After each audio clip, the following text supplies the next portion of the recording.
Olá, gente, tudo bem com vocês? Hoje nós vamos dar prosseguimento ao nosso conteúdo de movimento retilíneo uniformemente variado, tá? Hoje nós vamos falar sobre as funções horárias, mas com bastante calma, né? Na verdade, a gente vai estar começando a falar sobre elas, tá? Mas antes de falar sobre ela, não esqueça de deixar aqui o seu like e se inscrever no nosso canal. Tá? Se você já foi inscrito e ainda não ativou o sininho para as notificações, vai lá e ativa que dá tempo, beleza? Então vamos começar o nosso conteúdo de hoje com as funções horárias do movimento retilíneo uniformemente variado. Na verdade, a gente só vai ver uma, que é a função horária da velocidade em função do tempo. Assim como no movimento retilíneo uniforme, gente, o movimento uniformemente variado, ou movimento retilíneo uniformemente variado, ele também tem as suas funções horárias. Na aula de hoje, a gente vai ver a primeira delas. A gente vai ver a função horária da velocidade. Tá? Então, para a gente ver isso, vamos começar analisando essa função horária que diz o seguinte: a velocidade do automóvel, do corpo, vai depender da velocidade inicial e também da aceleração vezes o tempo, tá? Então, esse V quem é? Esse V é a velocidade final do corpo. O V0 é a velocidade inicial, A é a aceleração e T é o tempo. Então, note que ela é muito parecida com o que a gente tinha antes lá no MRU, que era S igual a S0 mais VT. Mas aqui o que mudou? Onde é S eu tenho T e onde é V eu tenho A. Tá? Ela é bem parecida com aquela expressão que a gente tinha antes. Mas aqui, lembrando, a velocidade era constante. Aqui quem é constante é quem? A aceleração. Beleza? Então, eu tenho que observar essa mudança. Quando eu estou no MRU, ou seja, movimento retilíneo uniforme, eu tenho essa expressão aqui, essa função.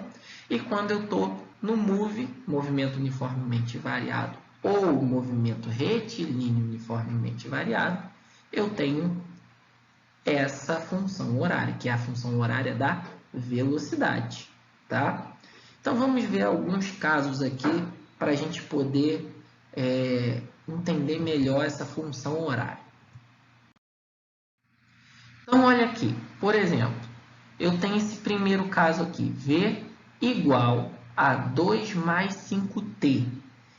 Quem é a velocidade inicial? A velocidade inicial é quem está sem o t. Então, a velocidade inicial aqui é igual a 2. E aí, a unidade, tá, gente? Vamos botar em metros por segundo. Porque a aceleração ela vai estar em metros por segundo ao quadrado. Tá? Então, vamos deixar no Sistema Internacional de Unidades. E a aceleração? A aceleração é quem acompanha o t. Então, a aceleração aqui vale quanto? A aceleração vale 5 metros por segundo ao quadrado. Muita gente confunde a unidade de velocidade com a unidade de aceleração, tá? Tomem cuidado, porque a unidade de aceleração tem um quadradinho ali em cima do S, beleza? No segundo caso aqui, V igual a menos 3 mais 5t. Quem é o V0? Bom, o V0, a velocidade inicial, é menos 3 metros por segundo. E a aceleração? A aceleração vale, também nesse caso, 5 metros por segundo ao quadrado. Beleza? E aqui, no terceiro caso aqui, nós temos V igual a menos 5 menos 2t. Então, ó, velocidade inicial, quanto é que vale? Menos 5, o quê? Metros por segundo. E a aceleração menos 2 metros por segundo ao quadrado. Lembrando, o que significa esse menos na aceleração? Significa que o carro, que o móvel, que o corpo está freando. Tá? Então, nesse caso, nós temos o quê? Nós temos um corpo freando, desacelerando. Nos outros dois, nós temos um corpo acelerando, ou seja, aumentando a velocidade, tá? Então, beleza.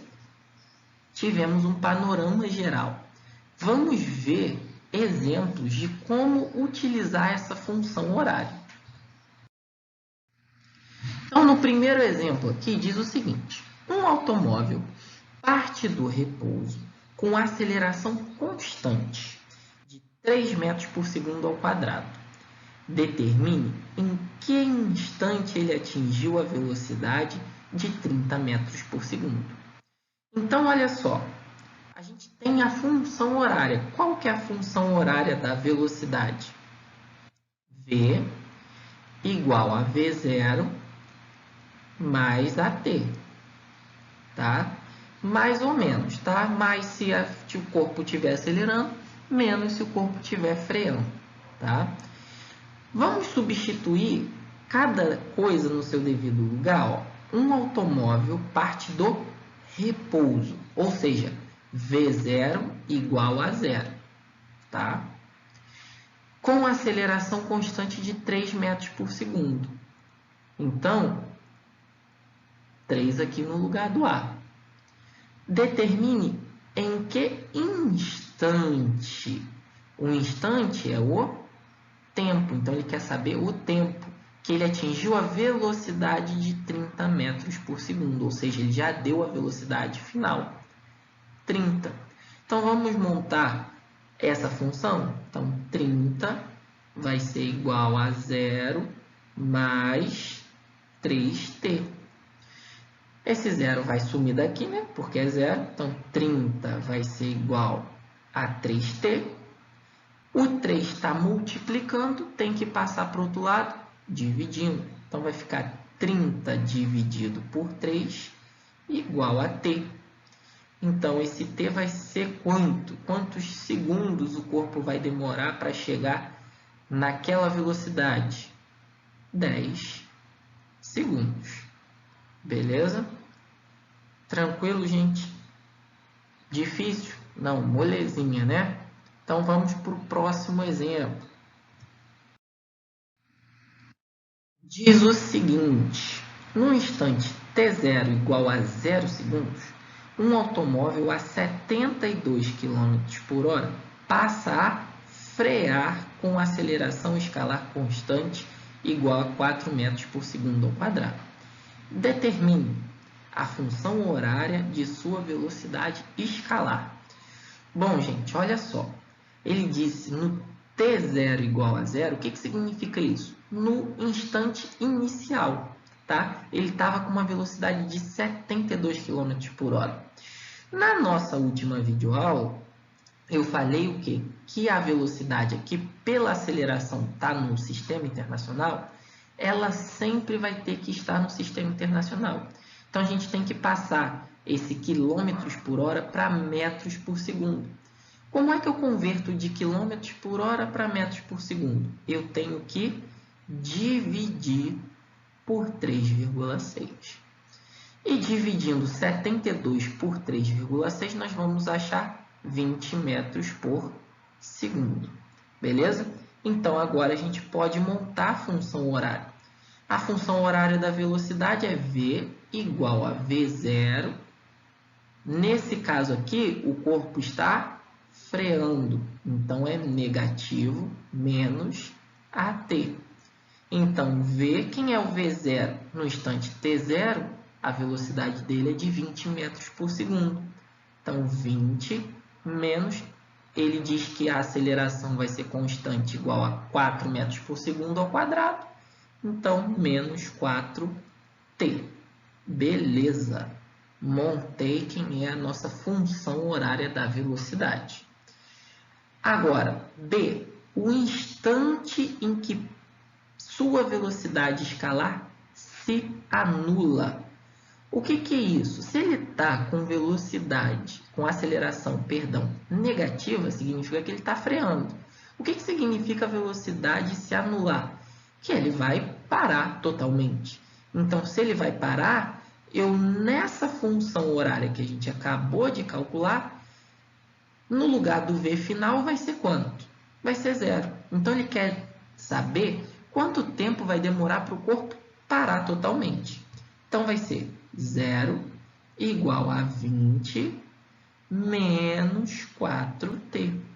Então, ó, olha para cá. O 20 está somando desse lado. Vai passar para o outro lado, subtraindo. Então, vai ficar 0 menos 20 igual a menos 4t. 0 menos 20 vai dar quanto? Menos 20, tá? Igual a menos 4t. Agora, o menos 4 ele está fazendo o que aqui? Multiplicando. Tem que passar para o outro lado, dividindo. Então, vai ficar menos 20 dividido por menos 4. Isso vai dar quanto? Ó, menos com menos na divisão, mais 20 dividido por 4, 5. Então, ele vai demorar 5 segundos, beleza? Então, o tempo aqui será de 5 segundos para ele frear e parar totalmente. Beleza, gente? Então, essa foi a nossa videoaula de hoje, beleza? Então, não perca a oportunidade de se inscrever no nosso canal e ativar o sininho para receber as notificações dos novos vídeos, tá? Então, nós continuaremos nas próximas videoaulas sobre as funções horárias do movimento retilíneo uniformemente variado. Tchau, tchau, gente!